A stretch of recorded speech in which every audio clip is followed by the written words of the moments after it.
L'acte de 1871 est l'histoire de l'entreprise United States Inc. Les événements qui entourent la création, et par la suite, l'histoire de l'entreprise United States Inc. sont des éléments centraux pour comprendre comment nous avons tous été réduits en esclavage. Savez-vous que les États-Unis ne sont plus une nation souveraine mais une entreprise, et ce, depuis longtemps? Avez-vous déjà entendu parler de United States Inc.? Savez-vous que les Américains ont été réduits en esclavage et sont désormais la propriété United States Inc.? Ça paraît improbable. Et pourtant. C'est l'histoire incroyable de cette supercherie dont je veux vous parler à travers cette vidéo. À la fin de celle-ci, vous allez comprendre comment tout cela est arrivé. Les pères fondateurs des États-Unis avaient un pacte entre eux. Ne jamais emprunter d'argent au cartel des banquiers internationaux dirigés par les Rothschild grâce à la Bank of England depuis la City of London. La City, qui est différente de la ville de Londres. Ce cartel de banquiers ne prête allégeance à aucune nation ou monarchie en particulier. Ils avaient décidé de n'emprunter qu'aux monarchies, la couronne d'Angleterre par exemple, car les monarchies représentent un gage de sécurité grâce à la puissance de leurs armées.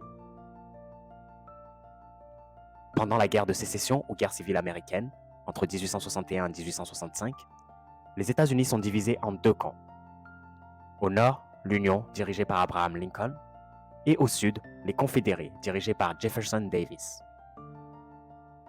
Face à la menace grandissante que représentent les Confédérés, et pour s'assurer assez de ressources et la victoire dans ce conflit déterminant, Lincoln a besoin d'argent.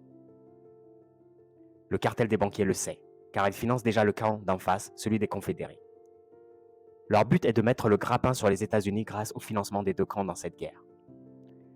Ils proposent alors à Lincoln un prêt avec des intérêts exorbitants de 24 à 36% pour que celui-ci soit incapable de le rembourser et que les États-Unis deviennent alors leur propriété.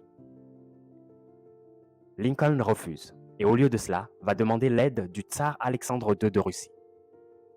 Il demande également au Congrès d'autoriser l'impression de 450 millions de dollars de greenback, qui sont des billets imprimés en verre au dos. Ceux-ci ne sont pas garantis par de l'or ou de l'argent, mais par la crédibilité du gouvernement américain. Ils sont aussi sans intérêt. Ils permettent alors à Lincoln de restaurer le contrôle constitutionnel sur la circulation monétaire.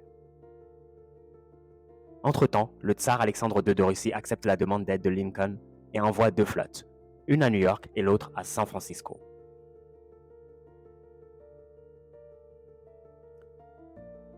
Au début de la guerre de sécession, Lincoln signe également une proclamation d'urgence nationale afin de commander exclusivement via pouvoir exécutif. Il en a besoin pour éviter une crise constitutionnelle qui l'aurait empêché de déclarer la guerre. Cette proclamation d'urgence nationale fait suite à ce que l'on appelle un sine die du Congrès, qui déserte l'Assemblée sans convenir de date de retour, paralysant ainsi les décisions politiques du pays. Cet acte, signé par Abraham Lincoln, est connu sous le nom d'Executive Proclamation 1. Ensuite, en 1863, durant la guerre, Lincoln signe un ordre exécutif pour étendre les pouvoirs juridiques du District of Columbia, qui n'avait aucune juridiction dans les autres États, en signant le General Order 100, aussi connu sous le nom de Lieber Code. Cet acte étend effectivement les pouvoirs du District de Columbia dans tout le pays en temps de guerre. Ces deux actes seront déterminants pour l'union dirigée par Abraham Lincoln dans la victoire lors de la guerre de sécession.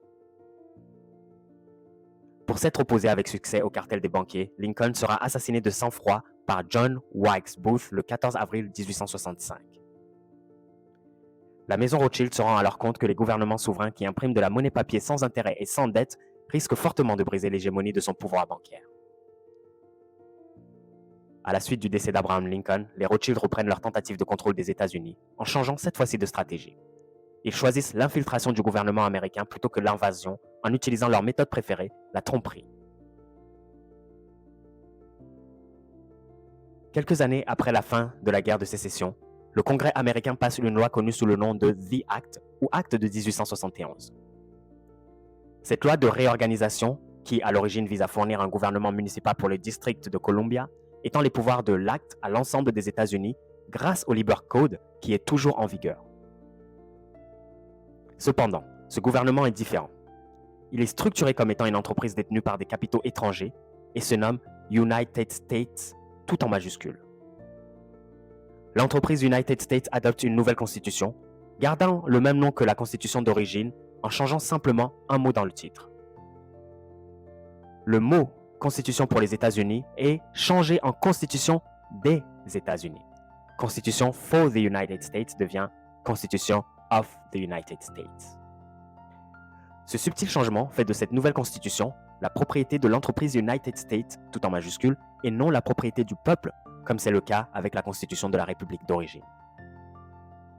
L'acte de 1871 a permis la création de l'entreprise United States avec une seconde constitution qui porte presque le même nom que celle d'origine, mais dont le contenu est largement différent et qui gouverne tout le pays par le biais du commerce.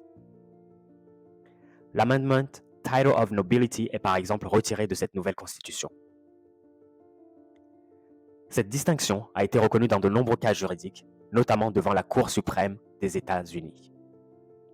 Pour en savoir plus sur l'acte de 1871, le livre Corporative Federalism de Gerald Brown est une excellente ressource. L'acte de 1871 marque le début de la seconde faillite américaine envers ce cartel de banquiers internationaux. Dans les prochaines vidéos, nous allons voir comment les États-Unis se sont endettés encore un peu plus auprès du cartel des banquiers internationaux grâce à la création de la Fed, et surtout nous allons voir comment tous les Américains ont été réduits en esclavage grâce à la faillite de 1933 et la création des actes de naissance.